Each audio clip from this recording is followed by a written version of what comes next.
इस कार्यक्रम के पुण्यार्चक हैं श्री आरपी जैन, श्रीमती ममता जैन, श्री विनय जैन, श्रीमती अनीता जैन, श्री प्रशांत जैन, श्रीमती दिव्या जैन, पुत्र भरत जैन एवं पारस जैन, श्री तरंग जैन, श्रीमती सुप्रिया जैन, पुत्र विज्वल जैन एवं मानविक जैन।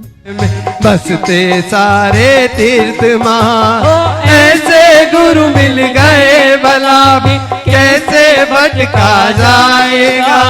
वीतराग ज्ञानी गुरु मिलिया, शिव पदवी मिल जाएगा, शिव पदवी मिल जाएगा। ओम ह्रीं परम पूज्य एक स्वामी महर्षि प्रमाण सागर मुनीन्द्राय अक्षय पद प्राप्ते अक्षरम निवामिति और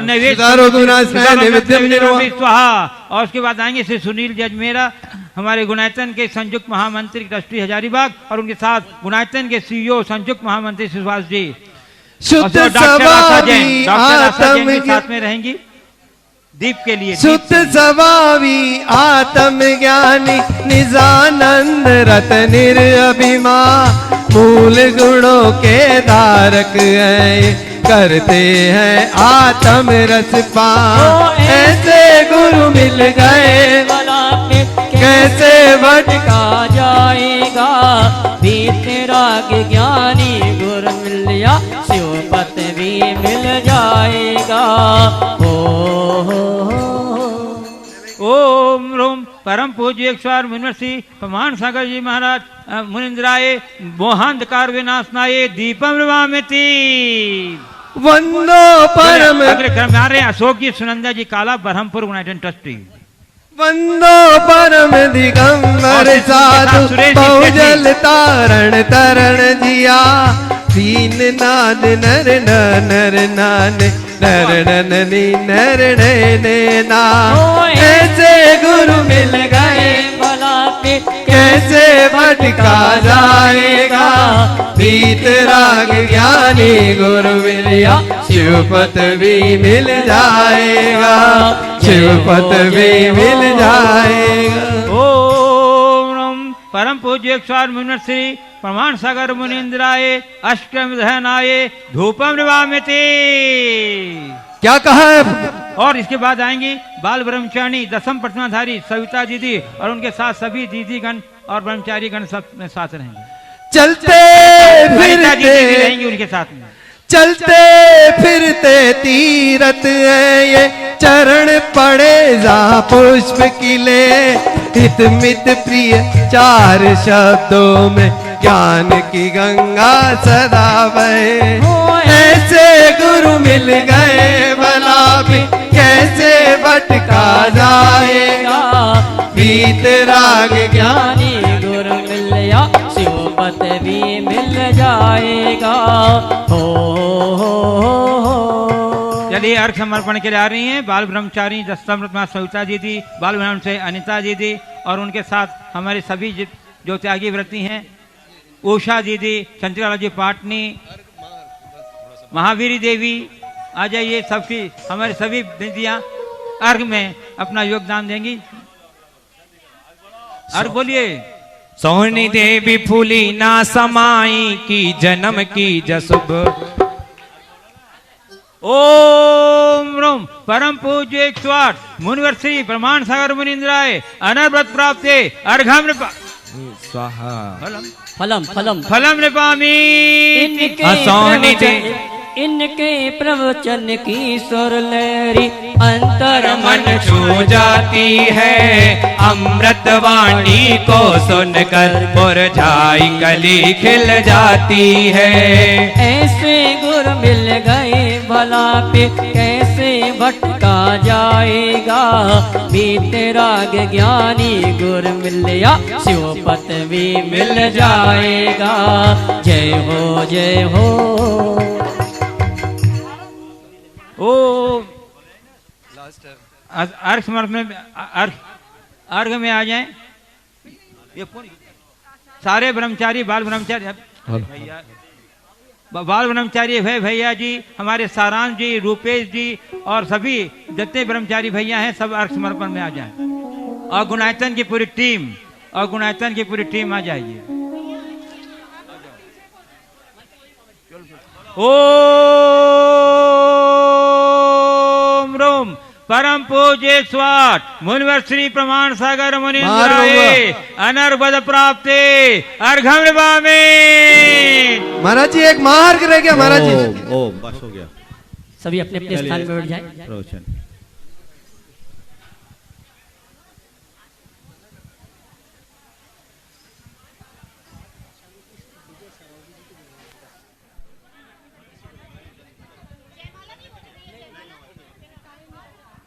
देखिए सभी अपने अपने स्थान बैठ जाए प्लीज। चलिए बोलिए देवाधिदेव खज्जरार्थ पार्श्वनाथ भगवान की जय जय जय। बोलिए समन संस्कृति नायक प्रातः स्मरणीय संत शिरोमणि परम पूज्य स्वाराचार्य गुरुवर विद्यासागर जी महामुनिराज की जय जय जय। बोलिए गुणायतन प्रणेता शंका समाधान प्रवर्तक भावना योग प्रवर्तक प्रखर वक्ता परम पूज्य स्वामी मुनिवर श्री प्रमाण सागर जी मुनिराज की जय जय जय। बोलिए परम पूज्य स्वामी मुनिवर श्री अरह सागर जी मुनिराज की जय जय जय।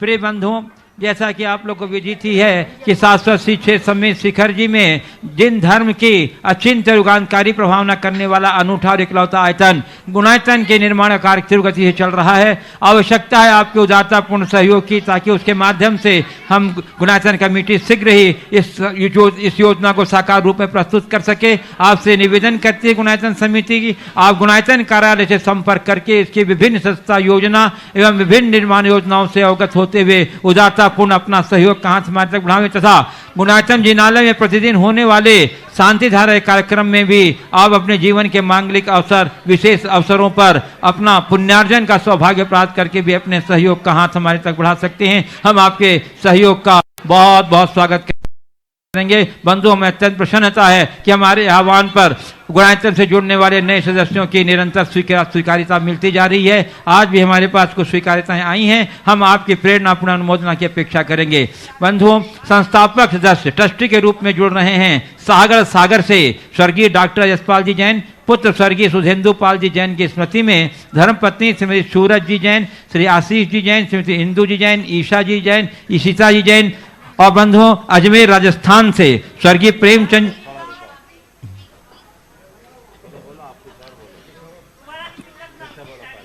बंधुओं, हमें अत्यंत प्रसन्नता है कि हमारे आह्वान पर गुणायतन से जुड़ने वाले नए सदस्यों की प्रतिदिन स्वीकार्यता आती चली जा रही है। आज भी कई स्वीकार्यताएं हमारे पास आई हैं। मैं अवश्य उनके नामों की उद्घोषणा करूंगा और आपसे अपेक्षा रखूंगा प्रेरणापूर्ण अनुमोदना की। सर्वप्रथम मैं उद्घोषित कर रहा हूं उन महानुभावों के नाम जो संस्थापक सदस्य साथ ट्रस्टी के रूप में जुड़ने जा रहे हैं। सागर से स्वर्गीय डॉक्टर यशपाल जी जैन, पुत्र स्वर्गीय सुधेंदु पाल जी जैन की स्मृति में धर्मपत्नी श्रीमती सूरज जी जैन, श्री आशीष जी जैन, श्रीमती इंदू जी जैन, ईसा जी, ईशिता जी जैन। और बंधु, अजमेर राजस्थान से स्वर्गीय प्रेमचंद जी, सुशीला जी की स्मृति में श्री निर्मल कुमार, उर्मिला जी गंगवाल, नमन, सुरभि, आशीष, उपांशु, आहाना, मनीत, भवित जी गंगवाल। और बंधु, अजमेर से ही श्री प्रदीप कुमार जी, सरस्वती पाटनी, ऋषभ, आरुषि, मोक्ष पाटनी, चांदनी, विजय, वरोतिका दीवान, प्रियांशी, पीयूष टोंगिया एवं समस्त मार्बल परिवार।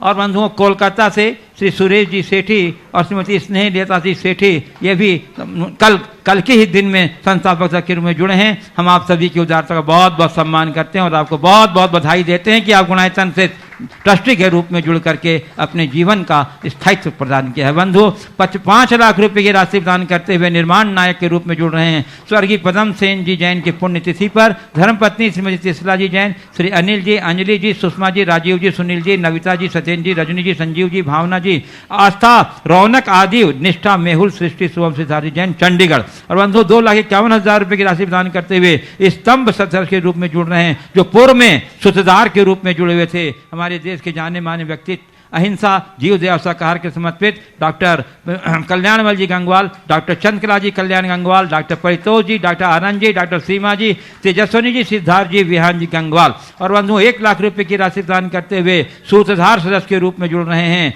कोपर गांव महाराष्ट्र से स्वर्गीय सौभाग्यकांक्षी सुमन भाई काले की स्मृति में राजा भाऊ, दीपचंद काले, रत्नमाला जी, चेतन जी, रुचि जी, मिहिका जी काले। और पालघर से कुमारी भाविका जी जैन, पिता से दिलीप जी जैन। और कोलकाता पश्चिम बंगाल से श्री नरेंद्र कुमार जैन, श्रीमती बीना जैन, डॉक्टर पायल, डॉक्टर प्रशांत पायल, मयंक सानवी जैन। और बंधुओं 51,000 रुपये की राशि प्रदान करते हुए निर्माण सारथी सदस्य के रूप में जुड़ रहे हैं झोटवाड़ा से स्वर्गीय फूलचंद जी, भागचंद जी बड़जात्या जोबनेर वाले की स्मृति में धर्मपत्नी श्रीमती सुशीला देवी जी जैन, नरेश जी, रीमा जी, नमन जी, खुशबू जी, अमन जी जैन। और बंधुओं 31,000 रुपये की राशि प्रदान करते हुए निर्माण मित्र सदस्य के रूप में जुड़ने जा रहे हैं गाजियाबाद उत्तर प्रदेश से श्रीमती इंदिरा जैन, धर्मपत्नी अशोक कुमार जैन छावड़ा, श्रीमती नेहा जैन, धर्मपत्नी प्रभात जैन छावड़ा। और बंधुओं 11,000 रुपये की राशि प्रदान करते हुए निर्माण निधि के रूप में जुड़ने जा रहे हैं कोपरगांव महाराष्ट्र से श्री राजा भाऊ चेतन काले, सूरत गुजरात से युवराज संदेश मुधोलकर जैन, कुमारी चेतना मुधोलकर जैन, स्वर्गीय शरद मोतीलाल मुधोलकर जैन की स्मृति में। और बंधु भोपाल मध्य प्रदेश से श्री हर्ष कौशल, श्री अपराजित कौशल, पिता श्री डॉक्टर अजित कुमार जैन के जन्मदिन के अवसर पर। और गुवाहाटी आसाम से श्री रतन कुमार रारा, श्रीमती राजकुमार देवी रारा। इस प्रकार हम सभी गुणायतन से जुड़ने वाले नए सदस्यों का गुणायतन की ओर से बहुत बंधुओं अत्यंत प्रसन्नता है आज हम लोगों के लिए कि आज पूज्य गुरुदेव की पूर्व अवस्था का अवतरण दिवस, जिसे हम लोग जन्म दिवस के रूप में मानते हैं, आज उनके जन्म दिवस को मनाने का हमारे सौभाग्य है। हम सभी साधक बड़े उपकृत हैं और बड़े भक्ति से प्रमुदित हैं। और आज की इस पावन वेला में हम सभी भक्तों की ओर से पूज्य देव के पावन चरण रज को सब अपने मस्तक पर सुधार करने का सौभाग्य प्राप्त किया है। गुणायतन के शिरोमणि संरक्षक श्री विजय कुमार जी सरावगी कोलकाता परिवार को मैं आमंत्रित कर रहा हूं। श्री विजय कुमार जी सरावगी कोलकाता परिवार वो चले आए अपने परिवार के साथ और गुरुदेव के पाद प्रक्षालन का सौभाग्य करें, अपने सौभाग्य की श्रीवृद्धि करें। और हम लोग की भावना भी आपके साथ जुड़ी हुई है। हम सभी इस पाद प्रक्षालन में अपनी भावना अर्पित करते हैं। गुरु चरणों की रज पाकर हम हो गए आज निहार, गुरुवर तेरा बड़ा उपकार, गुरुवर तेरा बड़ा उपकार। और बंधुओं इस बेला में हम उस परिवार को भी अवश्य आमंत्रित करना चाहेंगे जो पूज्य गुरुदेव के पूर्वावस्था के भैया भाभी हैं, श्री अनिल जी, संगीता जी सेठी, सब परिवार वो भी आज इस पाद प्रक्षालन में अपना सहभागिता प्रदान करें। और बंधु बिंदु जी और पायल जी, बिंदु जी और पायल जी जो गुरुदेव के गुरुअवस्था के लघु भ्राता और भाभी आ जाइए। रज क्या मिली तकदीर मिली, हम हो गए माला माल गुरुवर। तो सुनील जी और नीलू जी, सुनील जी और नीलू जी भी आ जाएं इस पाद प्रक्षालन में अपना सहभागिता देने के लिए। सुनील जी अजमेरा जो हमारे गुणायतन के संयुक्त महामंत्री हैं।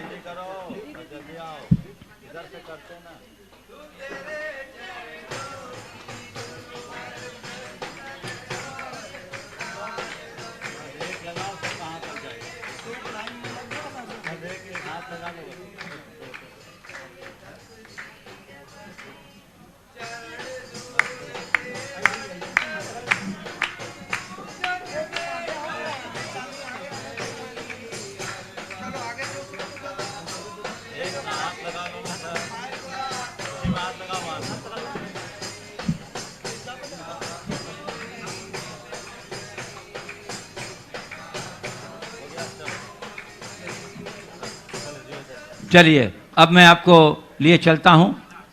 आज प्रातःकाल की बेला में हम लोगों ने आचार्य श्री और पूज्य गुरुदेव की बहुत भाव भक्ति के साथ पूजन भी समर्पित किया। और अब मैं आपको लिए चलता हूं जापानुष्ठान की ओर। इसके पूर्व हम लोग सभी मिलकर आज पूज्य गुरुदेव के चरण कमलों में विशेष नमोत्सव उदित करेंगे। विशेष आशीर्वाद की कामना के साथ हाथ जोड़िए, मस्तक झुकाइए और बोलिए मेरे साथ, नमोस्तु गुरुदेव, नमोस्तु गुरुदेव, नमोस्तु गुरुदेव। हे गुरुदेव विश्व शांति प्रदायक जापान। और बंधुओं इसके पूर्व मैं निर्मल जी गंगवाल को सब परिवार, उर्मिला जी गंगवाल को आमंत्रित कर रहा हूं कि आज इस अवतरण की पावन बेला में उनके चरण कमलों में श्रीफल भेंट करके आशीर्वाद करेंगे। और श्रीमती पुष्पा जी सेठी को भी मैं आमंत्रित कर रहा हूं कि वे भी श्रीफल अर्पित करते हुए पूज्य गुरुदेव के पावन आशीर्वाद से अपने आप को कृत करें। चलिए गुरुदेव विश्व शांति विधायक जाप्यानुष्ठान कराकर जाप्यानुष्ठान में आज समय काफ़ी हो गया है, इसलिए आज का मंगलाचरण मैं शांति मंत्र की 3 बार जाप करके शुरू करूँगा और वहीं से अपनी बात मैं बोलूँगा, आप दोहराएंगे। ओम ह्रीं जगत शांति कराय श्री शांतिनाथाय नमः सर्वोपद्रव शांतिम कुरु कुरु स्वाहा। ओम ह्रीं जगत शांति कराय श्री शांतिनाथाय नमः सर्वोपद्रव शांतिम कुरु कुरु स्वाहा। ओम ह्रीं जगत शांति कराय श्री शांतिनाथाय नमः सर्वोपद्रव शांतिम कुरु कुरु स्वाहा। ओम ह्रीं जगत शांति कराय श्री शांतिनाथाय नमः सर्वोपद्रव शांतिम कुरु कुरु स्वाहा। ओम ह्रीं जगत शांति कराय श्री शांतिनाथाय नमः सर्वोपद्रव शांतिम कुरु कुरु स्वाहा। ओम ह्रीं जगत शांति कराय श्री शांतिनाथाय नमः सर्वोपद्रव शांतिम कुरु कुरु स्वाहा। जय बोलो श्री शांतिनाथ भगवान की जय जय जय। अहिंसा परमो धर्म की जय जय जय। परम पूज्य आचार्य गुरुवर श्री विद्यासागर जी महाराज की जय जय जय। बोले परम पूज्य 100 श्री प्रमाण सागर जी महाराज की, मुनिवर्षी हरा सागर जी महाराज की जय जय जय। नमो सूर्यदेव नमो सूर्य। धरती में बीज बोते हैं,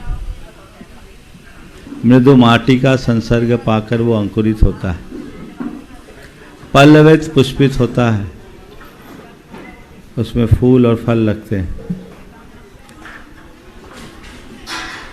तब कहीं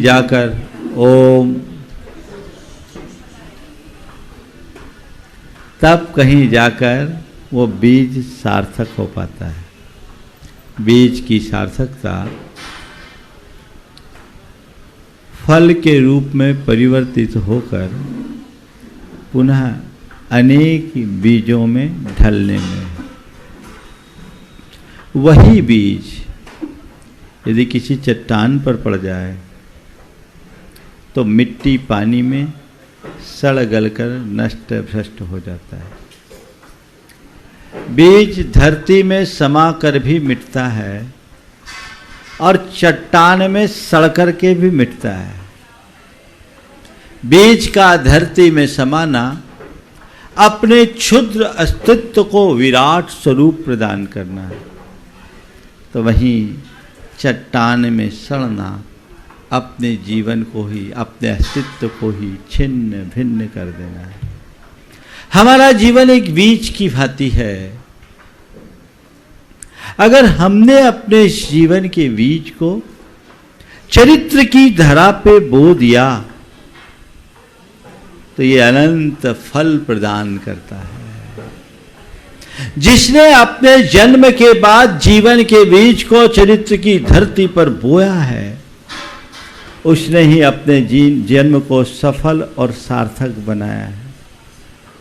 और जिसने इसे यूं ही व्यर्थ विषयों की चट्टानों पे खो दिया, उसने अपने जीवन को व्यर्थ किया। आज 4 बातें आप सबसे करूंगा। अर्थ, व्यर्थ, अनर्थ और परमार्थ। चारों में अर्थ लगे हैं, लेकिन काश हम इसके रहस्य को समझे। हमारे जीवन का अर्थ क्या है? अर्थ का मतलब मीनिंग नहीं, उद्देश्य।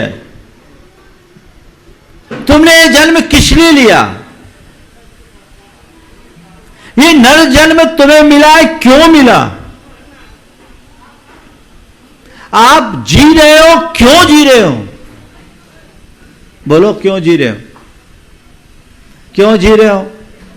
एक दफा हमने पूछा, भैया क्यों जी रहे हो? तो एक ने कहा, इसलिए कि अभी मरे नहीं है। हमने पूछा, भैया क्यों जी रहे हो? जवाब दिया, मरे नहीं है। हमने कहा, वो जीते जी भी मरा है।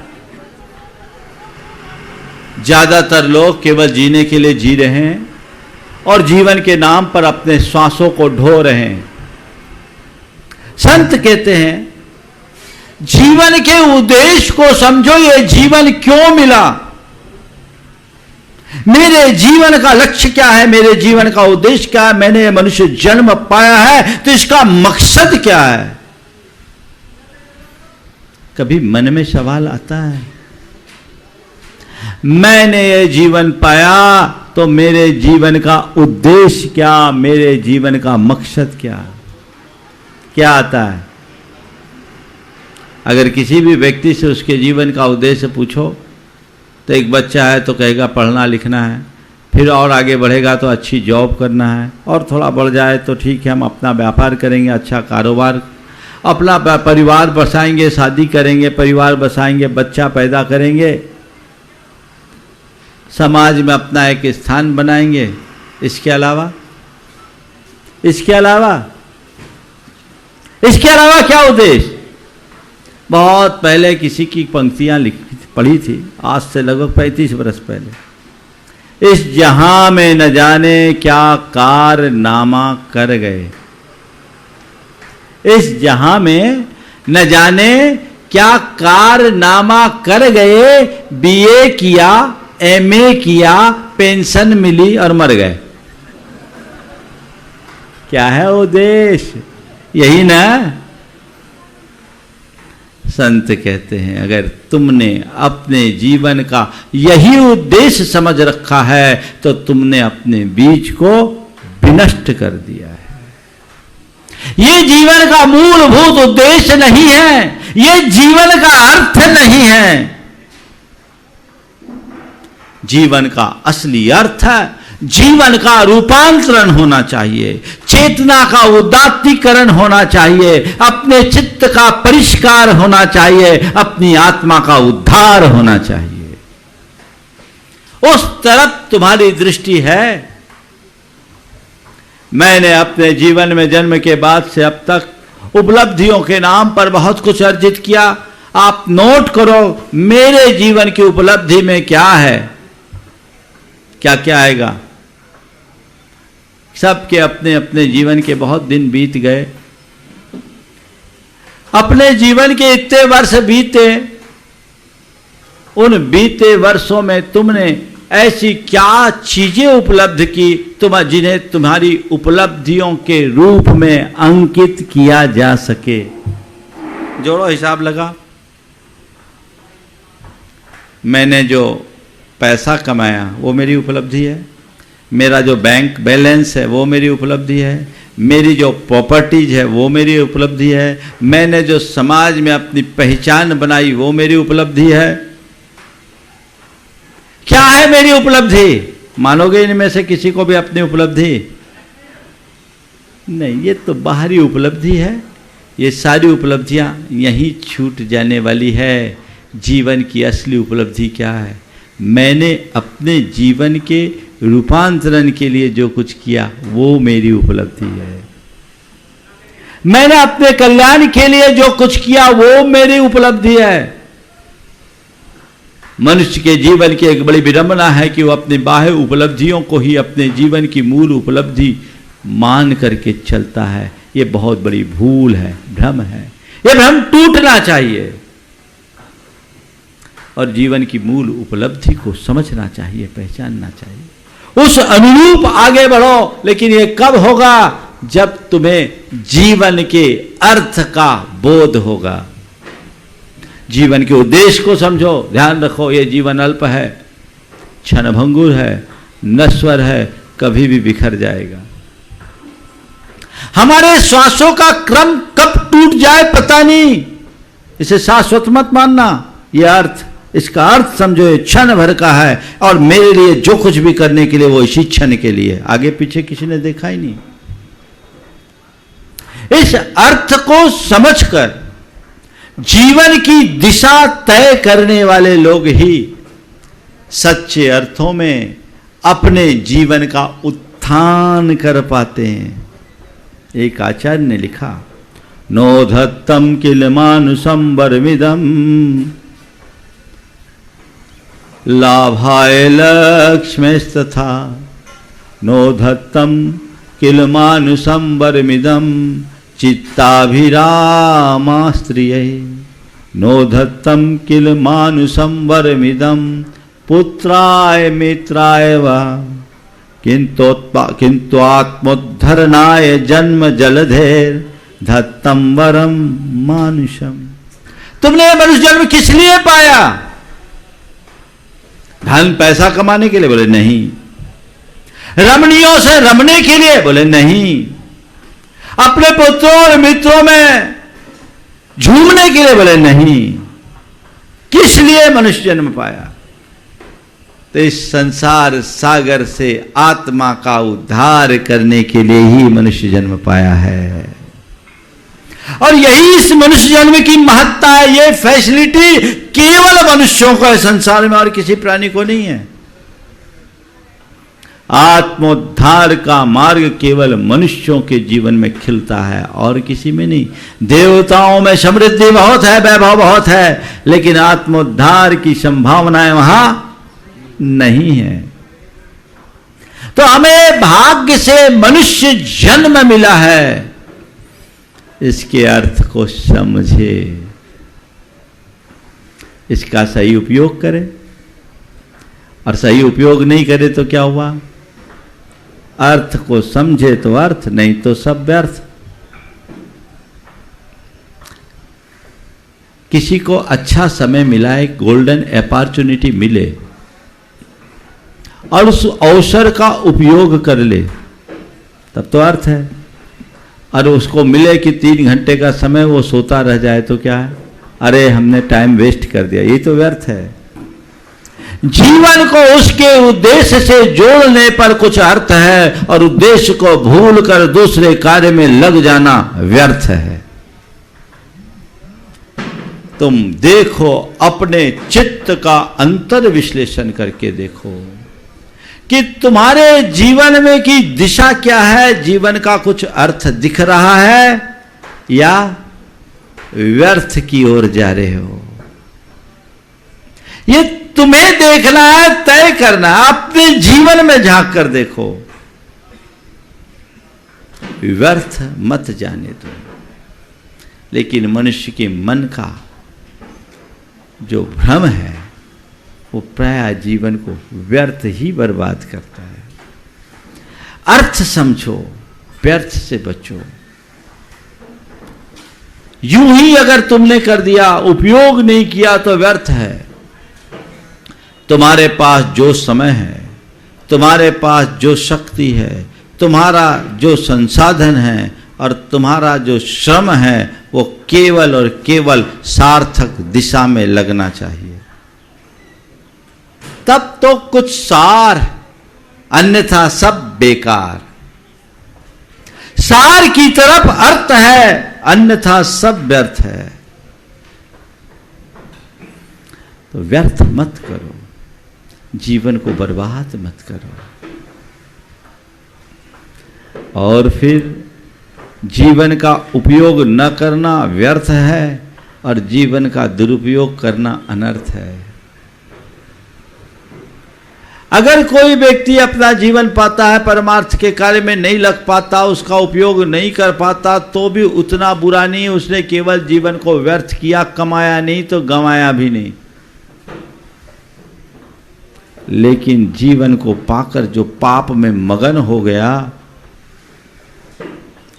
भोगों में लीन हो गया, विषयों में अंधा हो गया, वो क्या कर रहा है? अर्थ, व्यर्थ या अनर्थ? अनर्थ है, अनर्थ है। हमको करना क्या है? परमार्थ। जीवन को सार्थक दिशा में आगे बढ़ाओ, उसके उद्देश्य को पूरा करने की कोशिश करो। तब कहीं जाकर हम अपने जीवन में कुछ हासिल कर पाएंगे। हमें अगर चावल मिला, हमने उसे खीर बनाया, उसका कोई अर्थ है? हमें चावल मिला, हमने उसे यूं फेंक दिया, यह व्यर्थ है। और हमें चावल मिला, हमने फेंका भी नहीं, हमने उस चावल को पड़ा पड़ा सड़ा दिया, अनर्थ है। लेकिन चावल से बनी खीर को खुद बाद में खाया, पहले औरों को खिलाया, ये परमार्थ है। ये अर्थ से परमार्थ की यात्रा है। हम जीवन के अर्थ को समझे और परमार्थ की दिशा में प्रस्थान करें। एक उदाहरण से मैं अपनी बात को पुष्ट करूंगा। एक पिता के सामने उत्तराधिकारी के चुनाव का सवाल था। पिता के 3 बेटे थे।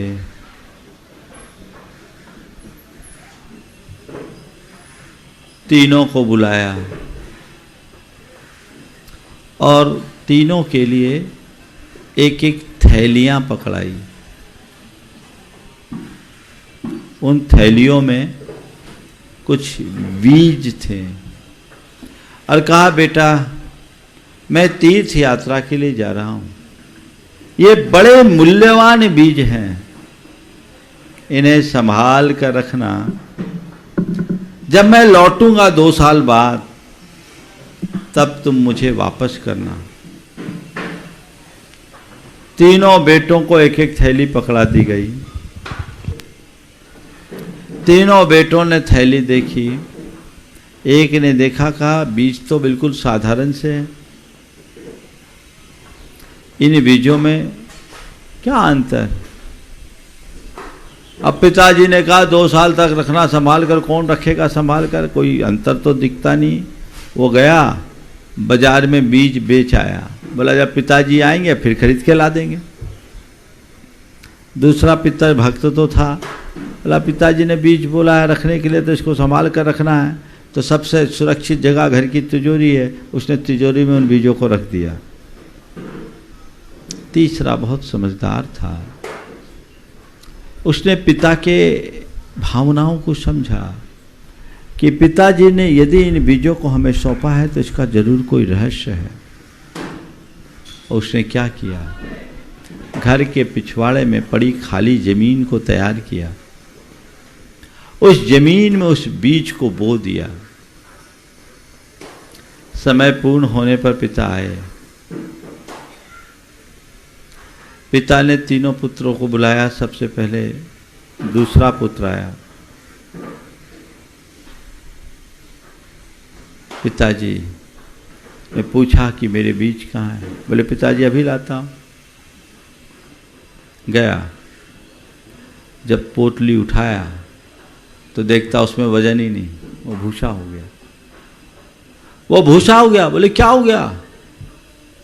बोले क्या बताऊं पिताजी, मैंने तो रखा था संभाल कर, पर ये तो बर्बाद हो गया। पिता ने कहा बेटा तूने व्यर्थ कर दिया, इतने कीमती बीज तुमने बर्बाद कर दिए।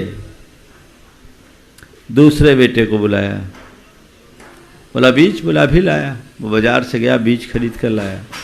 पिता ने उन बीजों को देखा। बोले बेटे ये बीज तो वो नहीं है जो मैंने तुम्हें सौंपे थे।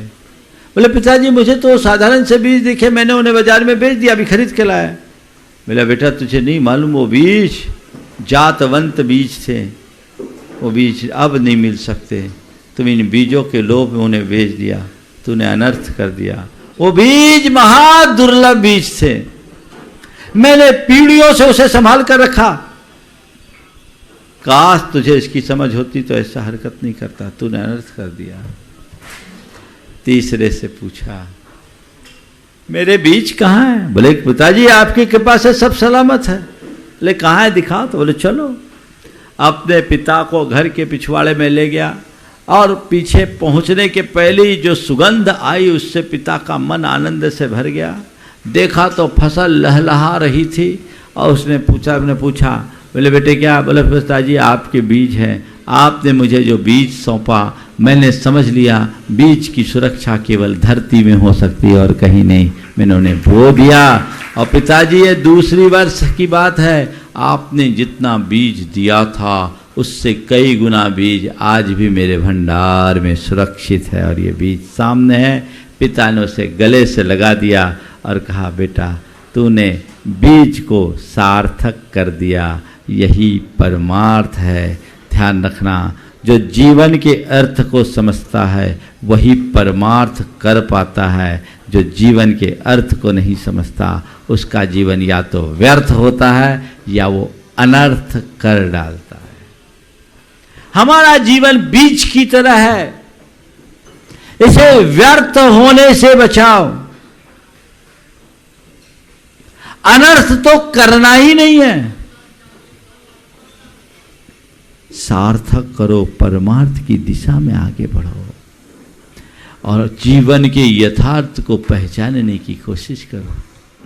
तब कहीं जाकर हम अपने जीवन का वास्तविक उद्धार करने में समर्थ होंगे। नहीं तो क्या होगा?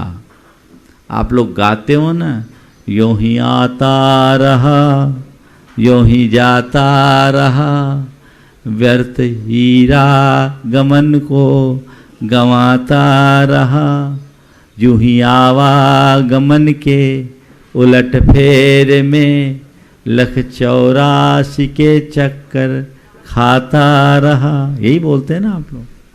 कब से चल रहा है? हाँ, गा के तो बहुत अच्छे से सुनाते हो,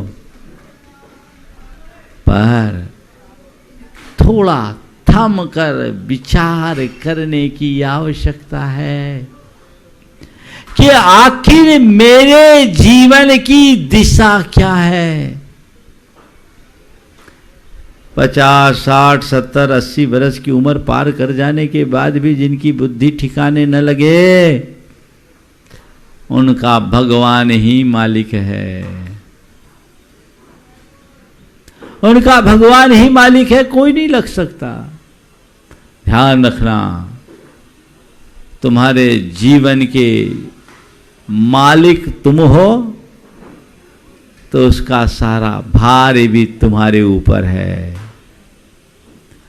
तुम्हारे ऊपर है। तुम चाहो तो अपने जीवन का उद्धार कर सकते हो और तुम्हारे ही कारण जीवन का पतन भी होगा। सही दिशा पकड़ ले तो उद्धार, और गलत दिशा पकड़े तो बंटा धार। उद्धार या बंटा धार तुम्हें तय करना है। अपने आलस्य को छोड़ो, अपने अज्ञान को छोड़ो, व्यामोह से मुक्त होकर के आगे बढ़ने की कोशिश करो। जीवन के लिए सही लक्ष्य सुनिश्चित करिए। हमेशा एक बात को ध्यान में रखकर चलने की आवश्यकता है कि बाहर की चीज़ें संयोग से मेरे साथ है, उनका मैं जितना प्रयोग कर सकूं करूं, पर वो मेरा साध्य नहीं है, वो मेरा लक्ष्य नहीं है। मेरा और मेरा मूल लक्ष्य केवल एक ही है। वो क्या है? अपने जीवन का कल्याण। विचार करो, अपने मन से पूछो, मन में कल्याण की भावना आती है? मेरे जीवन का मुझे कल्याण करना, ऐसा भाव आता है? महाराज आता है। कब? जब तक आपके प्रवचन सभा में रहते हैं तब, है ना? इस समय तो बिल्कुल महाराज बिल्कुल पते की बात कर रहे हैं, हमें इस पर ध्यान देना है। पर कब? बाहर निकलते ही क्या हो जाता है? क्या हो जाता है? अरे हाँ, अब देखते हैं, अब देखेंगे, अब ये कर ले, वो कर ले, फिर कर ले। कल मैंने कहा था ना, इच्छा तो बहुत होती है, निर्णय नहीं हो पाता, और निर्णय भी कर लो तो संकल्प नहीं होता, और संकल्प भी कर लो तो संकल्प के प्रति समर्पण नहीं होता। तो कैसे उद्धार होगा? सोचना तो हमें पड़ेगा। अपनी दिशा को हमें अपने स्तर पर तय करना होगा, तब कहीं जाकर जीवन का पथ प्रशस्त हो सकेगा। तो ये तय कीजिए, मनुष्य जीवन बहुत दुर्लभता से मिला है, इसका उपयोग हमें करना चाहिए। आज आप सब लोग जन्म जन्म की बात कर रहे हैं। सच्चे अर्थों में पूछो तो जन्म जन्म से हम यही तो करते आए हैं। हाँ, जन्म की बात करना व्यर्थ है, जन्म का सार पाने में ही अर्थ है। मुझे आज बहुत खुशी है कि गुरु की कृपा से मुझे वो मार्ग मिल गया जिससे मेरा जन्म सार्थक हो सकता है, जो जन्म को सार्थक करता है। और हम लोग तो उसी मार्ग को पकड़ते और उसे ही अपना असली जन्म मानते। ये तो भौतिक जन्म है। भौतिक जन्म का बहुत मोल नहीं, जैसे भौतिक उपलब्धियों का मोल नहीं वैसी भौतिक जन्म का भी मोल नहीं। वास्तविक जन्म तो मनुष्य के अंदर की आध्यात्मिक चेतना का विकास है। वो आध्यात्मिक चेतना विकसित हो गई तभी तुम्हारा जन्म है, तो वो जन्म लो। ऐसे तुमने पहली बार तो जन्म नहीं लिया। पता है कौन सा जन्म है? महाराज आज तो आपका 55वां जन्मदिन मना रहे हैं। नहीं भैया, ये जन्मदिन नहीं, मैं जन्म की बात कर रहा हूं। अगर अतीत में लौट कर चलो तो अनंतों जन्म हमने धारण किए, एक दो नहीं, कितने। अतीत का पेट बड़ा है। आचार्य कुंद कहते हैं कि तुमने अतीत में इतने जन्म पाए और इतनी माताओं का दूध पिया कि उसको एकत्रित कर लिया जाए तो क्षीर सागर का जल कम पड़ेगा। और अतीत के जन्मों में तुम्हारे वियोग में तुम्हारी माताएं रोई है, वो इतना रोई है कि उसे इकट्ठा कर ले तो सागर का जल कम पड़ेगा। अनंत काल से यही तो किया है। पुनरपि जननम पुनरपि मरणम जठरे जनने पुनरपि शयनम। यही हमारे साथ हुआ, बार बार जन्म मरण जन्म मरण जन्म मरण, इसके अलावा और क्या। यदि किसी मनुष्य क्या किसी प्राणी के इतिहास को हम अगर कह सकें 2 शब्दों में तो केवल इतना ही कह सकते हैं, हमारा तुम्हारा सबका अतीत इतिहास क्या है पता है? जन्म और मरण। बस यही इतिहास है, इतने में सारा इतिहास समझ जाएगा। समझ गए? बहुत बड़ी गाथा नहीं है हमारी। केवल जन्म और मरण, इन्हीं के मध्य हमारा जीवन खोया है।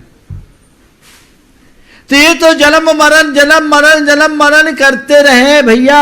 अज्ञानता में तुमने अपने संसार को बढ़ाया, कोई बात नहीं, अभी ज्ञान मिला है, संसार को समेटने का उद्यम करो,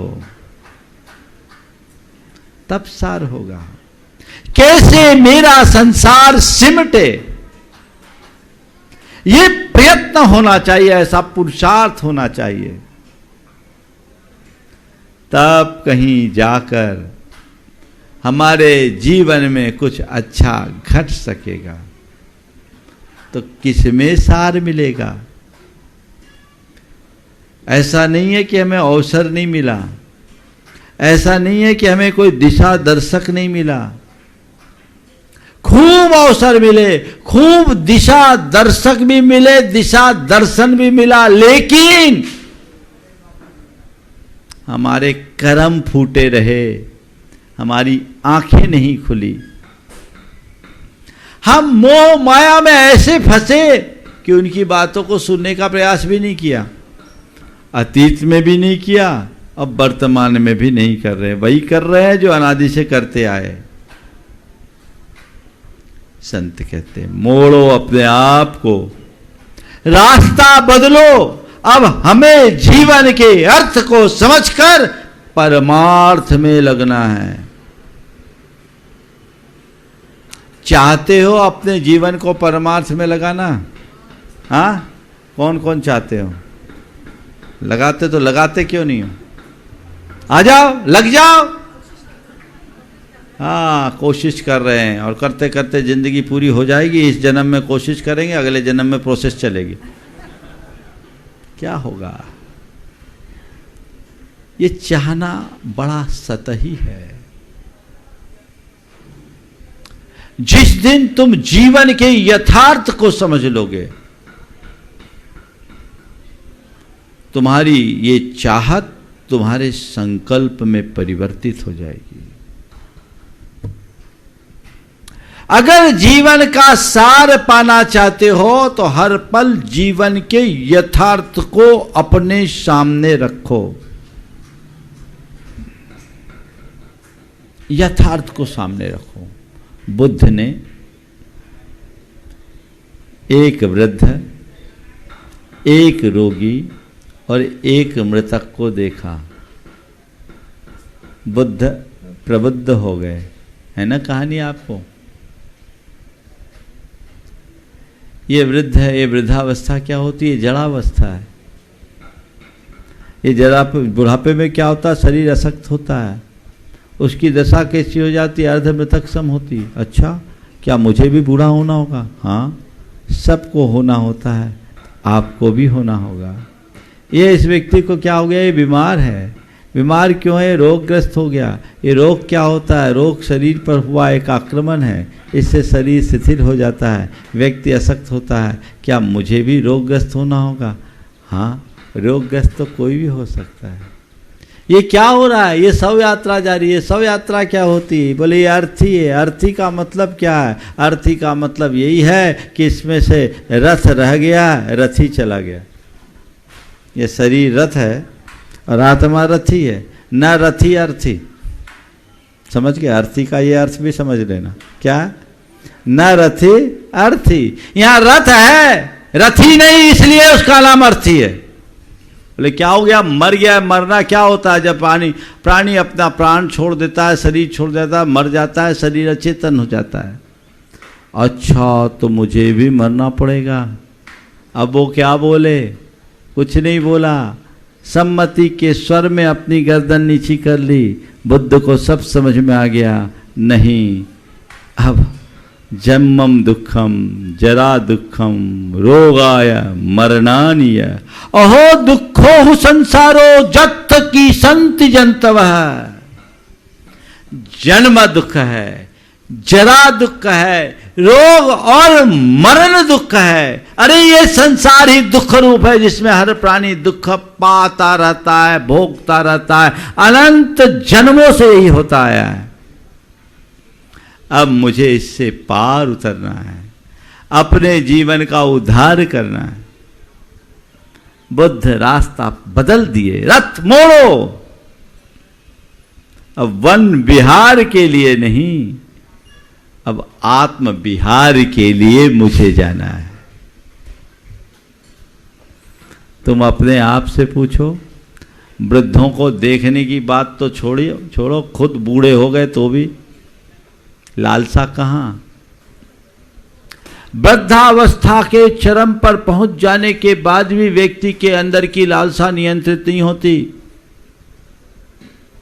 मेरे पास कई वृद्धजन आए, 80-80 साल की उम्र के लोग।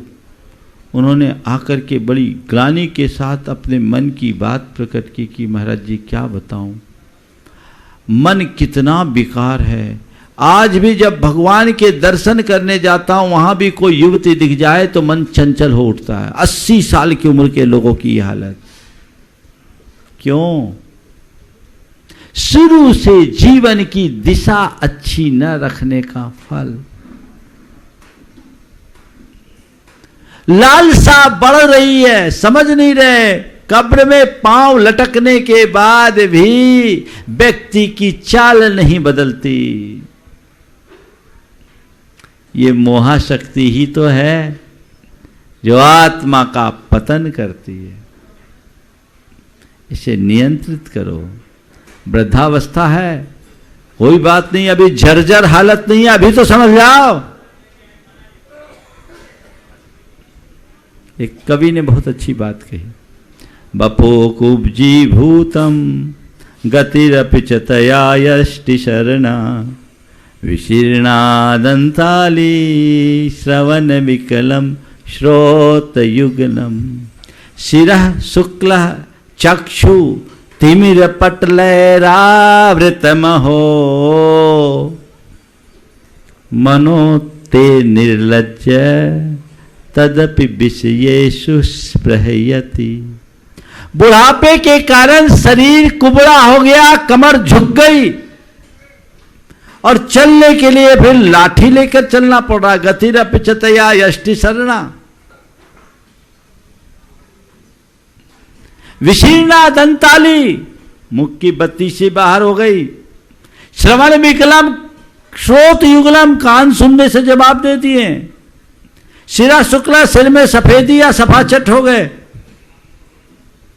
चक्षु तिमिर पटले आवृतम, आंखों के आगे अंधेरा, मोतियाबिंद हो गया।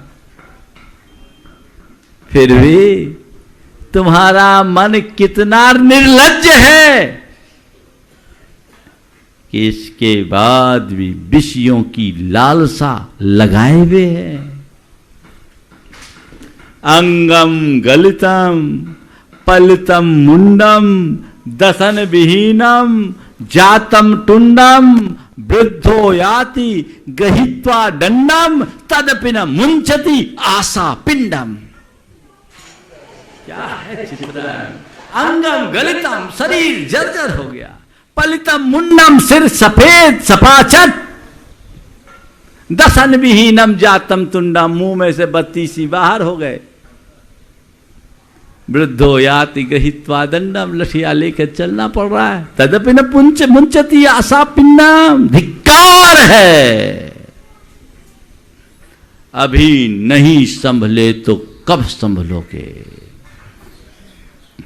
अपने आप को बचाओ। देखो क्या हाल होता। मैं एक स्थान पे था, वहां समाज के प्रधान थे 80 साल के, और बातचीत के क्रम में बोले, महाराज जी 80 साल के बुजुर्ग, रात 11 बजे जब तक 2 मिस्सी पराठे नहीं खाता तब तक मुझे नींद नहीं आती।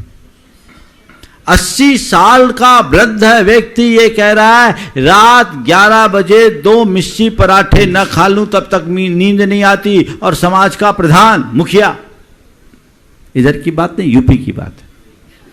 वहीं उनके 17 साल का पोता बैठा था, वहीं बैठा 17 साल का पोता जो रात में पानी नहीं पीता था। मैंने उसकी तरफ इशारा किया, बोले इसको देखो और कुछ तो शर्म खाओ, इसको देखो कुछ तो शर्म खाओ। तो उसने कहा, उन्होंने कहा, महाराज इसमें गलती हमारी नहीं, दोष आपका है।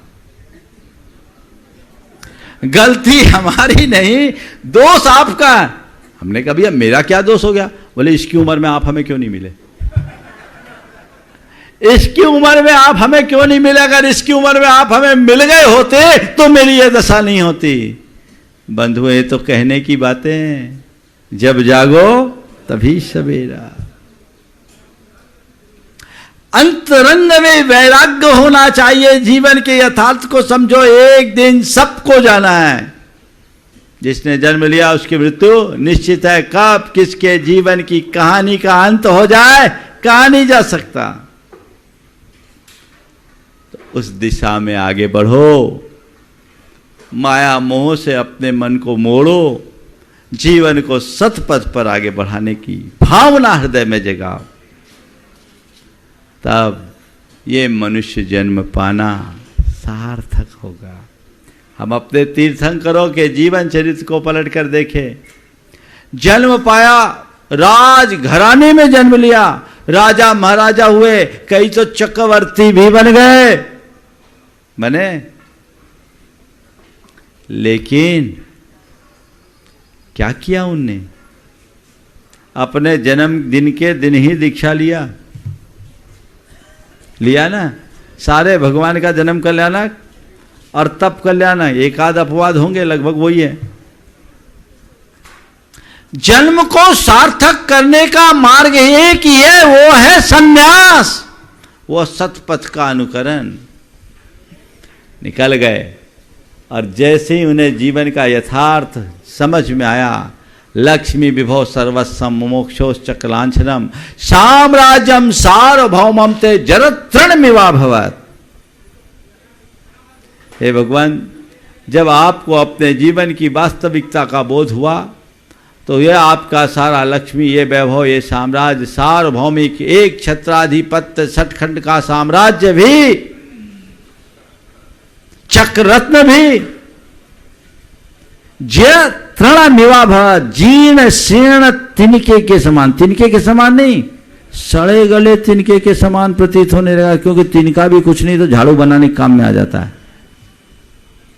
वो तो जीर्ण शीर्ण तिनके के समान, जल तृणमिवा भव। ये समझ है। जिस दिन तुम्हारे अंदर ये समझ विकसित हो जाएगी, जीवन धन्य हो जाएगा।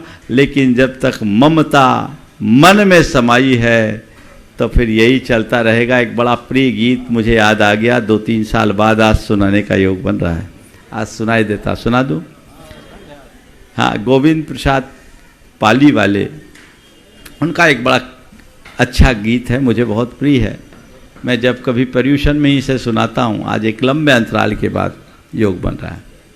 मनुष्य के गोविंद पाली वाले, ललितपुर के पास पाली है, बुंदेलखंडी गीत है, लेकिन आपको समझ में आएगा। ये जीवन के यथार्थ का चित्रण है। जा ममता दिन दिन होते सवाई, जा ममता दिन दिन होते सवाई, 100 से सहस सहसते लाखन लाखते बड़े दहाई, 100 से सहस सहसते लाखन लाखते बड़े दहाई, दिन दिन हो दूनी होने चली फिर तो है शांति ने आई, जा ममता दिन दिन होते सवाई, बचपन गवो जवानी कल गई तो समझ ने आई, बचपन गवो जवानी कल गई तो समझ न आई, बूढ़ो भयो कान बेरे नैन की ज्योति गमाई, जा ममता दिन दिन होते सवाई, नाक झिरे झिरना की नाई, बुढ़ापे का चित्रण है। नाक झिरे झिरना की नाई, गले में जम गई काई, कफ नाक झिरे झिरना की नाई, गले में जम गई काई, मुंह में से बत्ती सही भग गए, मुंह में से बत्ती सही भग गए, किले की बन गई खाई, जा ममता दिन दिन होते सवाई, भाई बंधु कोनो पूछत नहीं है, दुर्दशा देखो, भाई बंधु कोनो पूछत नहीं है, मन में गुर्राए लुगाई, भाई बंधु कोनो पूछत नहीं है, मन में गुर्राए लुगाई, और इनके मारे जी उकता गो, इनके मारे जी उकता गो, इन्हें मौत ने आई, जा ममता दिन दिन होते सवाई, जा ममता जिन जिन होते सवाई, झूठे जग की ममता में तो काल अनंत गंवाई, झूठे जग की ममता में तो काल अनंत गंवाई, अजहु चेत जाओ तुम गोविंद सार, अजहु चेत जाओ तुम गोविंद, सदगुरु मिले सहाई, जा ममता दिन दिन होते सवाई। अभी तक का इतिहास यही रहा, हमने अपनी ममता को बढ़ाया है, मोह को बढ़ाया है, और मोह माया में फंस कर हमने अपने संसार को बढ़ाया है। अब हम जीवन के सार को समझे और जीवन की दिशा सुनिश्चित करने का लक्ष्य बनाएं, ताकि हमारा जन्म सार्थक हो सके। एक बात ध्यान रखना, सब अपने लिए रोते, किसी और के लिए नहीं रोते, समझ गए ना? सारी दुनिया का यही हाल है। सेठ मरना सन्न था, बार बार भगवान से प्रार्थना कर रहा था, हे भगवान मुझे उठा ले, हे भगवान मुझे उठा ले, हे भगवान मुझे उठा ले। बाजू में सेठानी भी खाट पे पड़ी थी, वो कहने लगी हे भगवान मुझे भी उठा ले, हे भगवान मुझे भी उठा ले, हे भगवान मुझे भी उठा ले। जब सेठानी भी यही राग अलापने लगी, हे भगवान मुझे भी उठा ले, हे भगवान मुझे भी उठा ले, तो सेठ ने कहा अगर यही पीछे आती है तो मुझे अभी नहीं जाना, यही पीछे आती है तो मुझे अभी नहीं जाना। ये संसार की कहानी है। काश मनुष्य जीवन के यथार्थ को जाने, पहचाने और अर्थ को समझकर परमार्थ में लगने का उद्यम करे तो जीवन धन्य होगा। समय आप सबका हो गया है, यहीं पर विराम। बोलिए परम पूज आचार्य गुरुवर श्री विद्यासागर जी महाराज की। बोलिए। इस कार्यक्रम के पुण्यार्चक थे श्री आरपी जैन, श्रीमती ममता जैन, श्री विनय जैन, श्रीमती अनीता जैन, श्री प्रशांत जैन, श्रीमती दिव्या जैन, पुत्र भरत जैन एवं पारस जैन, श्री तरंग जैन, श्रीमती सुप्रिया जैन, पुत्र विज्वल जैन एवं मानविक जैन।